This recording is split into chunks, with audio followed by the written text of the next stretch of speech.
नमस्कार प्यारे बच्चों, मैं श्रीमती चांदनी चौहान, सहायक अध्यापिका राजकीय कन्या इंटर कॉलेज नकुट सहारनपुर। आज कक्षा 10 गृह विज्ञान की इस कक्षा में आपका स्वागत करती हूँ। प्यारे बच्चों, आज हम गृह विज्ञान के अध्याय 22 रोगी का स्पंज करना, गर्म सेक और बर्फ का प्रयोग, इस अध्याय का अध्ययन करेंगे। बच्चों, किसी भी अध्याय को आरंभ करने से पहले हमें उस अध्याय की विषय वस्तु और प्रकरण को भली भांति समझ लेना चाहिए, जिससे हमें ये जानकारी मिल सके कि इस अध्याय में, इस प्रकरण में हम किन किन बातों का अध्ययन करेंगे और क्या क्या सीखेंगे। तो आइए प्यारे बच्चों, हम सीखते हैं कि इस अध्याय में हम किन किन महत्वपूर्ण बिंदुओं की चर्चा करेंगे। बच्चों, इस अध्याय में हम जानेंगे रोगी का स्पंज करना किसे कहते हैं, सामान्य दशाओं में स्पंज करने का क्या उद्देश्य होता है, स्पंज करने की कौन कौन सी विधियां होती हैं, स्पंज करते समय किन किन बातों का ध्यान रखना चाहिए, गर्म सेक किसे कहते हैं, गर्म सेक का क्या उद्देश्य होता है, गर्म सेक से क्या लाभ होता है, गर्म सेक की कौन कौन सी विधियां होती हैं, ठंडी सेक किसे कहते हैं, बर्फ की टोपी का क्या उपयोग होता है और रोगी व्यक्ति द्वारा ठंडी सेक या बर्फ का प्रयोग हम कब करते हैं। आइए बच्चों, इन बिंदुओं पर विस्तार से चर्चा करते हैं। बच्चों, हमारा पहला और महत्वपूर्ण टॉपिक है रोगी को स्पंज कराना। स्पंज करने से तात्पर्य शरीर की शुष्क सफाई से है, क्योंकि शारीरिक स्वच्छता प्रत्येक व्यक्ति के लिए आवश्यक होती है। रोगी वह व्यक्ति होता है जो किसी गंभीर बीमारी से ग्रस्त हो या किसी दुर्घटना से ग्रस्त हो। उस अवस्था में रोगी स्वयं से चलने फिरने में समर्थ नहीं हो पाता और स्वयं स्नान करने में भी समर्थ नहीं हो पाता। उस परिस्थितियों में शारीरिक स्वच्छता के लिए स्नान के विकल्प के रूप में एक उपाय अपनाया जाता है। उस उपाय को ही स्पंज कराना कहते हैं।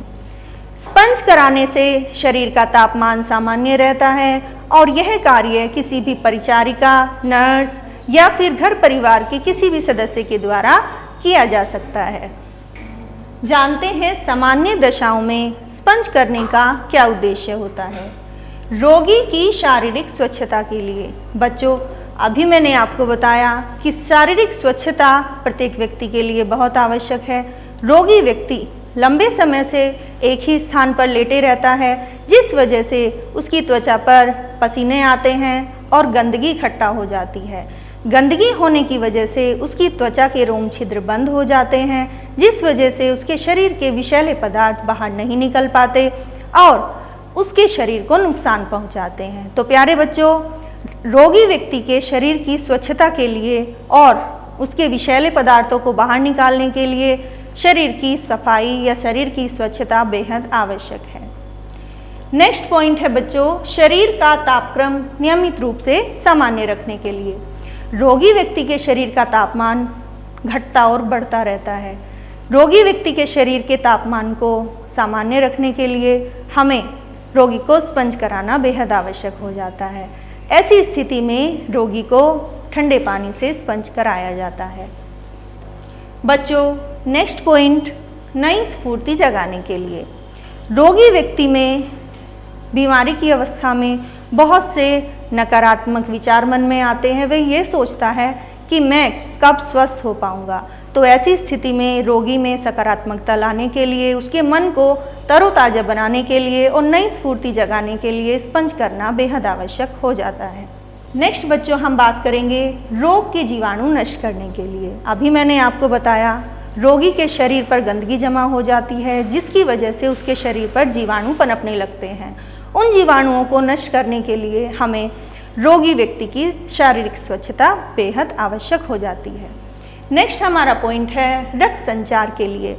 बच्चों, क्योंकि रोगी व्यक्ति को खुले पानी में स्नान करने की सलाह नहीं दी जाती, इस वजह से रक्त संचार को नियमित सामान्य बनाने के लिए उसको सूखे पानी से स्पंज कराना पड़ता है। चलिए बच्चों, नेक्स्ट हम बात करते हैं स्पंज किस तरह से किया जाता है, स्पंज करने की कौन कौन सी विधियां होती हैं।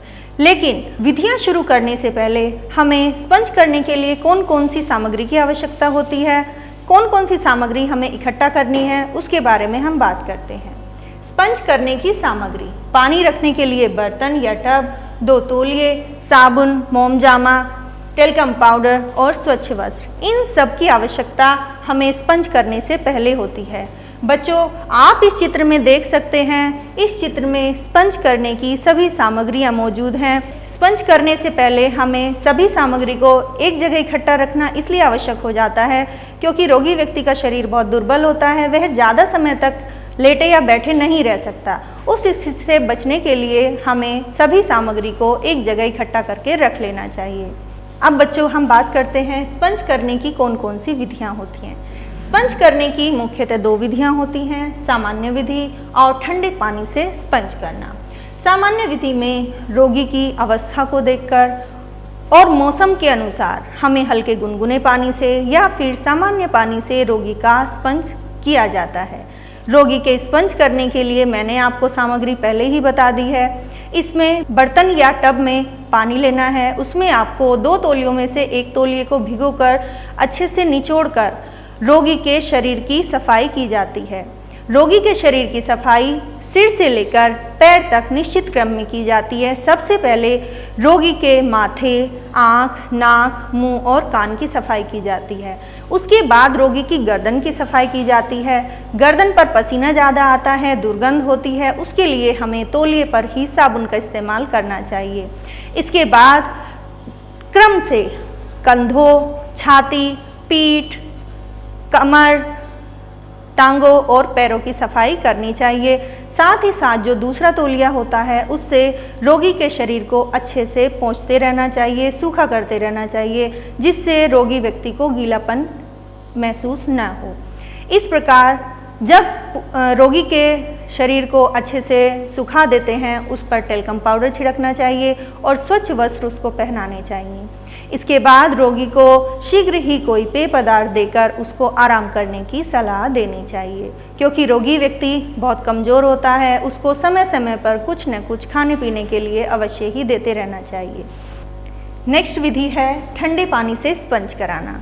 ठंडे पानी से स्पंज विशेष परिस्थितियों में किया जाता है। जब रोगी व्यक्ति के शरीर का तापमान बढ़ा हुआ होता है, उस तापमान को कम करने के लिए ठंडे पानी का स्पंज किया जाता है। ठंडे पानी के स्पंज की विधि सामान्य विधि से थोड़ी अलग है।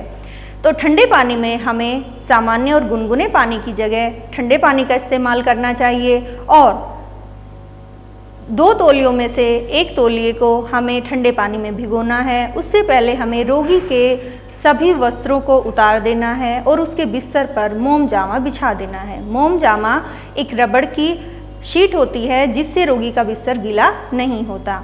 रोगी को लिटा देने पर हमें तौलिए को ठंडे पानी में भिगोकर अच्छे से निचोड़कर उसके पूरे शरीर पर फैला देना है और उसके ऊपर कंबल को ढक देना है। कुछ समय बाद तौलिया गर्म हो जाएगा। उस गर्म तौलिए को फिर से हम ठंडे पानी में भिगोएंगे और निचोड़ेंगे। इस क्रम को हमें तब तक दोहराना है जब तक रोगी व्यक्ति के शरीर का तापमान कम न हो जाए। इसके बाद रोगी के पूरे शरीर को दूसरे तौलिए से सुखाकर टेल्कम पाउडर लगाकर स्वच्छ कपड़े पहनाने चाहिए। इसके बाद रोगी को गर्म पेय पदार्थ देकर उसको आराम करने की सलाह देनी चाहिए। बच्चों, स्पंज कराते समय किन किन बातों का ध्यान रखना चाहिए? पहला हमारा पॉइंट है चिकित्सक की सलाह पर ही स्पंज कराना चाहिए। स्पंज कराने से पहले हमें चिकित्सक की सलाह अवश्य लेनी चाहिए, क्योंकि रोगी की अवस्था की जानकारी सिर्फ चिकित्सक को ही होती है। इसलिए स्पंज करने से पहले चिकित्सक की सलाह लेना बेहद आवश्यक है। दूसरा हमारा महत्वपूर्ण पॉइंट है स्पंज कराते समय चारपाई पर मोम जामा अवश्य डालना चाहिए। बच्चों, मैंने आपको बताया मोम जामा एक रबड़ की शीट होती है। स्पंज कराते समय पानी की कुछ बूंदें बिस्तर पर बिखर जाती हैं, जिससे रोगी का बिस्तर गीला हो जाता है। इस स्थिति से बचने के लिए रोगी व्यक्ति के बिस्तर के ऊपर मोम जामा अवश्य ही बिछाना चाहिए, जिससे रोगी को असहज महसूस ना हो। नेक्स्ट हमारा पॉइंट है स्पंज करने से पूर्व कमरे के खिड़की, दरवाजे, कूलर, एसी और पंखा सब बंद कर देने चाहिए, जिससे कि बाहर की ठंडी हवा रोगी व्यक्ति के शरीर को नुकसान न पहुंचाए। नेक्स्ट हमारा पॉइंट है रोगी के शरीर का तापमान अवश्य नापना चाहिए। रोगी व्यक्ति के शरीर का तापमान स्पंज करने से पहले भी और स्पंज करने के बाद भी अवश्य ही नापना चाहिए और इसकी जानकारी चिकित्सक को अवश्य देनी चाहिए। नेक्स्ट हमारा महत्वपूर्ण बिंदु है रोगी के तापक्रम के अनुसार ही ठंडे या गुनगुने पानी से स्पंज करना चाहिए।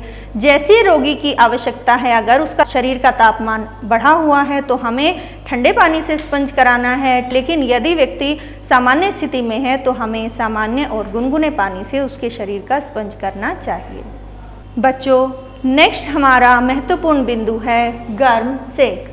सेक या सिकाई का मतलब है दर्द, अकड़न, सूजन, चोट का नीलापन दूर करना और शरीर को गर्माहट प्रदान करना। बच्चों, कभी किसी व्यक्ति के साथ दुर्घटना घटित हो जाए तो उस दुर्घटना में उसके शरीर के किसी भी अंग में चोट लग जाती है। उस चोट में कभी नीलापन आ जाता है, सूजन आ जाती है और उस मांसपेशियों में खिंचाव आ जाता है। उन मांसपेशियों में खिंचाव आने की वजह से रोगी के शरीर में दर्द उत्पन्न होने लगता है और तीव्र पीड़ा होने लगती है। उस तीव्र पीड़ा को कम करने के लिए और मांसपेशियों में गर्माहट लाने के लिए रोगी को गर्म सेक का इस्तेमाल करना चाहिए। आप इस चित्र में देख रहे हैं, इस बर्तन में गर्म पानी है और साथ ही सेक करने का कपड़ा भी रखा हुआ है। अब बच्चों, हम बात करते हैं गर्म सेक कब दी जाती है। यहाँ 3 चित्र दिए हुए हैं। यहाँ आप देख सकते हैं, इस चित्र में रोगी के कमर का जो ये हिस्सा है, यहाँ पर तीव्र पीड़ा हो रही है। दूसरे चित्र में आप देख सकते हैं, यह व्यक्ति अपनी कलाई को सेक दे रहा है। तीसरे चित्र में आप इस व्यक्ति के हाव भाव देख सकते हैं, ये बहुत तीव्र पीड़ा से गुजर रहा है और इसके कंधे में बहुत तेज दर्द है। तो बच्चों, गर्म सेक कब दी जाती है, हम इस बारे में बताएंगे। मांसपेशियों का दर्द कम करने के लिए। जब भी कोई व्यक्ति दुर्घटनाग्रस्त हो जाए, उसको चोट लग जाए, उसकी मांसपेशियों में खिंचाव आ जाता है। खिंचाव आने की वजह से शरीर में दर्द होने लगता है। उस दर्द को कम करने के लिए गर्म सेक का इस्तेमाल किया जाता है। नेक्स्ट पॉइंट है हमारा रक्त परिसंचरण के लिए। प्रभावित अंग में रक्त प्रवाह रुक जाता है और वह हिस्सा नीला पड़ जाता है। उस नीलेपन को दूर करने के लिए और रक्त संचार, रक्त प्रवाह अच्छे से करने के लिए रोगी को गर्म सेक की आवश्यकता होती है। नेक्स्ट हमारा महत्वपूर्ण पॉइंट है प्रभावित अंग की सूजन कम करने के लिए। जब किसी अंग पर चोट लग जाए तो वहाँ सूजन आ जाती है, तो गर्म सेक से ही हम उस सूजन को हटा सकते हैं, सूजन को कम कर सकते हैं। शरीर के ऊतकों को हुए नुकसान से राहत के लिए।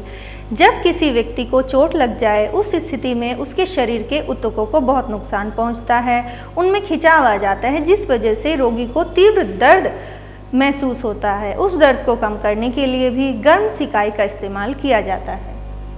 नेक्स्ट पॉइंट है शरीर की नस चढ़ने की समस्या में आराम के लिए। बच्चों, कभी कभी हम उठते बैठते हुए हमारे शरीर की किसी भी हिस्से की नस चढ़ जाती है, जिस वजह से रोगी को तीव्र दर्द का एहसास होता है। उस दर्द को कम करने के लिए गर्म सेक का इस्तेमाल किया जाता है। नेक्स्ट, जोड़ों की अकड़न कम करने के लिए। घर परिवार में जो बुजुर्ग लोग होते हैं, उनको दीर्घ काल से चले आ रहे अकड़न के दर्द से छुटकारा देने के लिए भी गर्म सेक का इस्तेमाल किया जाता है। अब हम बात करते हैं गर्म सेक से हमें क्या क्या लाभ मिलता है। गर्म सिकाई से मांसपेशियों का दर्द कम होता है, इससे नस चढ़ने की समस्या में भी आराम मिलता है। गर्म सिकाई से पेट दर्द ठीक होता है। सिकाई से किसी भी तरह का दर्द, चाहे वह पेट का है, गर्दन का है, कंधे का है, बाजू का है, टांग का है, किसी भी तरह का दर्द या फिर दांतों का दर्द, किसी भी तरह के दर्द में आराम के लिए गर्म सेक का इस्तेमाल किया जाता है। नेक्स्ट, सिकाई करने से सूजन में आराम मिलता है। प्रभावित क्षेत्र में रक्त का परिसंचरण अच्छा होता है। जोड़ों की अकड़न में आराम मिलता है। मांसपेशियों के खिंचाव में राहत मिलती है। घाव को जल्दी से भरने में मदद करती है और दीर्घकालीन जोड़ों के दर्दों में भी आराम मिलता है। बच्चों, अब हम बात करेंगे सेक करने की कौन कौन सी विधियां होती हैं। सेक करने की मुख्यतः 2 विधियां होती हैं, गर्म पानी की सेक और शुष्क सेक। बच्चों, सबसे पहले हम गीली सेक की बात करेंगे। इसके लिए हमें जो सामग्री चाहिए उसको हमें पहले से ही इकट्ठा कर लेना है। इसके लिए हमें पानी रखने के लिए टब या बर्तन, मलमल के कपड़े, तौलिए और मग का इस्तेमाल किया जाता है। इस विधि में मलमल के एक कपड़े को तौलिए में अच्छे से लपेटकर टब में रखना है और उस टब पर गर्म पानी डालना है। तौलिए के दोनों सिरों को पकड़कर अच्छे से निचोड़ना है। उसके बाद मलमल के टुकड़े को अपनी त्वचा पर लगाकर ये अनुमान लगाना है कि उसका तापमान कितना है। तापमान सामान्य होने पर उस कपड़े से रोगी के प्रभावित अंग की सिकाई की जाती है। यह सिकाई हम 10 से 15 मिनट तक कर सकते हैं। बच्चों, अब हम दूसरी विधि शुष्क सेक की बात करेंगे। शुष्क सेक में पानी का इस्तेमाल नहीं होता है, गीली सेक में पानी का इस्तेमाल होता है, जबकि शुष्क सेक करने की विधियां बहुत हैं। रबड़ की बोतल के द्वारा। बच्चों, चित्र में आप देख रहे हैं, ये रबड़ की एक थैली है। इस रबड़ की थैली में गर्म पानी भरकर यहाँ पर इसका मुंह होता है, इसके ढक्कन को खोलकर इसमें गर्म पानी भरा जाता है और ढक्कन को अच्छे से बंद कर दिया जाता है। बच्चों, इस थैली में 2/3 हिस्से तक ही पानी भरना होता है। अगर हम ज़्यादा पानी भरेंगे तो वह बाहर निकल सकता है और रोगी की त्वचा जल जाने का भय रहता है। इस तरह की बोतल के द्वारा जो सिकाई की जाती है वह बहुत ही लाभदायक होती है। बच्चों, नेक्स्ट विधि है सूती कपड़े से सेक देना। इस विधि में सूती कपड़े को तह बनाकर रखा जाता है और गर्म तवे पर उसको गर्म किया जाता है। उसके बाद उसको प्रभावित अंग पर लगाकर सिकाई की जाती है। तौलिए से सेक देना। इस विधि में आपको ये चित्र दिखाई दे रहे हैं। इसमें हमें 2 तौलिए लेने हैं। 2 तौलियों में से एक तौलिए को गीला करके एक प्लास्टिक की थैली में उसको रख देना है, लेकिन उस थैली को सील नहीं करना है, उसको माइक्रोवेव करना है। माइक्रोवेव हम 15 से 30 सेकंड के लिए करेंगे, ज़्यादा देर तक हमें माइक्रोवेव नहीं करना है। माइक्रोवेव से निकालकर दूसरे गीले तौलिए में हमें उसको रख देना है। उस तौलिए से हमें प्रभावित अंग की सिकाई करनी होती है। बच्चों, नेक्स्ट पॉइंट है हमारा रेत की ट्रे से सिकाई करना। रेत को ट्रे में रखकर आग पर गर्म किया जाता है। रेत में गर्माहट अधिक समय तक रहती है, इसलिए उस गर्म रेत को थैली में भरकर प्रभावित अंग की सिकाई की जाती है। नेक्स्ट हमारा महत्वपूर्ण बिंदु है जुराब और चावल से। यह विधि बहुत अपनाई जाती है क्योंकि इसमें किसी भी बाहरी सामग्री की आवश्यकता नहीं होती। यह सामग्री हमारे घरों में ही मौजूद होती है। इसमें हमें एक स्वच्छ जुराब और बिना पके चावल लेने हैं। जैसा कि आप इन चित्र में देख रहे हैं, चावलों को जुराब में भर दिया जाता है और उसके मुंह को अच्छे से सील लगा दी जाती है, गांठ लगा दी जाती है। इसके बाद 15 से 30 सेकंड के लिए इसको माइक्रोवेव किया जाता है और प्रभावित अंग पर उसकी सिकाई की जाती है। बच्चों, यह दर्द को कम करने के लिए बहुत ही कारगर और लाभदायक विधि है। बच्चों, अब हम बात करते हैं गर्म सेक करते समय किन किन बातों का ध्यान रखना चाहिए। गर्म सेक को किसी भी एक हिस्से पर ज़्यादा समय के लिए नहीं छोड़ना चाहिए। इससे रोगी की जो त्वचा है वह जलने का भय रहता है। 1 मिनट से ज़्यादा माइक्रोवेव नहीं करना चाहिए। असुविधा होने पर सेक को तुरंत ही हटा लेना चाहिए और बच्चों व नवजात शिशुओं पर कभी भी गर्म सेक का इस्तेमाल नहीं करना चाहिए। बच्चों, अब हम अपने महत्वपूर्ण बिंदु ठंडी सेक या बर्फ़ का प्रयोग इसके बारे में जानेंगे। ठंडी सेक का अर्थ है ठंडी पानी से सिकाई करना। जब किसी व्यक्ति के किसी अंग में सूजन आ जाती है, नीलापन आ जाता है या उसकी त्वचा कट फट जाती है और उसमें से रक्त बहने लगता है, तो उस रक्त के बहाव को कम करने के लिए हमें ठंडे पानी से या बर्फ़ से उसकी सिकाई करनी चाहिए। ये चित्र में आप देख रहे हैं, ये बर्फ़ की एक थैली है और चोट लगने वाले स्थान पर सिकाई की जा रही है। बच्चों, अब हम बात करते हैं ठंडी सेक का इस्तेमाल हम कब करते हैं। सबसे पहले खून के बहाव को रोकने के लिए। कभी कभी दुर्घटना में व्यक्ति को सिर में गंभीर चोटें आती हैं और अंदरूनी रक्तस्राव होने लगता है। उस रक्तस्राव के बहाव को रोकने के लिए हमें ठंडी सेक का इस्तेमाल करना चाहिए। गाउट या गठिया के दर्द में आराम के लिए ठंडी सेक का इस्तेमाल करना चाहिए। शरीर के अंगों की सूजन को कम करने के लिए ठंडी सेक का इस्तेमाल करना चाहिए। बुखार में शरीर के तापमान को कम करने के लिए भी ठंडी सेक का इस्तेमाल करना चाहिए। शरीर पर नील पड़ने पर, सूजन आ जाने पर और बवासीर के दर्द में भी ठंडी सेक का इस्तेमाल किया जाता है। बच्चों, अब हम बात करते हैं बर्फ़ की टोपी किसे कहते हैं। इस चित्र में आप एक थैली देख रहे हैं। इस थैली में बर्फ़ के टुकड़े डालने होते हैं और ये ढक्कन से इस थैली को बंद कर दिया जाता है। यही बर्फ़ की टोपी होती है। यह एक थैली नुमा टोपी होती है। इसमें बर्फ़ को ज़्यादा देर तक ठंडा रखने के लिए 1 चम्मच नमक भी मिला दी जाती है। और ध्यान रहे, बर्फ़ के टुकड़े आधी थैली तक ही भरने चाहिए। बच्चों, अब हम बात करते हैं बर्फ़ की थैली का उपयोग किन दशाओं में किया जाता है। आप इस चित्र में देख सकते हैं इस व्यक्ति के हाव भाव। यह व्यक्ति तीव्र पीड़ा से गुजर रहा है और अपने सिर पर ठंडी सेक का इस्तेमाल कर रहा है। तो बच्चों, मैंने अभी आपको बताया सिर में होने वाले रक्तस्राव को रोकने के लिए ठंडी टोपी का इस्तेमाल किया जाता है। बच्चों, अब हम बात करते हैं ठंडी सेक देने से पहले हमें किन किन बातों का ध्यान रखना चाहिए। ठंडी वस्तु को सीधे त्वचा पर न लगाएं। यदि किसी व्यक्ति की त्वचा कट फट जाए या फिर उसमें टाँके लगा दिए जाएं, तो उस स्थिति में सीधे त्वचा पर बर्फ़ का इस्तेमाल नहीं करना चाहिए। उस त्वचा पर पहले सरसों का तेल लगाना चाहिए और किसी सूती कपड़े से उसको ढकना चाहिए। इसके बाद ठंडे पानी से या फिर बर्फ़ से उसकी सिकाई करनी चाहिए। किसी बड़ी चोट पर ठंडी सिकाई का इस्तेमाल नहीं करना चाहिए। ठंडी सिकाई या बर्फ़ की सिकाई तब उसी परिस्थिति में करनी चाहिए जब रक्त बहाव ज़्यादा है और हमें रक्त का स्राव उसको कम करना है। उस स्थिति में हमें ठंडे पानी का या बर्फ़ का इस्तेमाल करना चाहिए। बर्फ़ से सेक देनी चाहिए।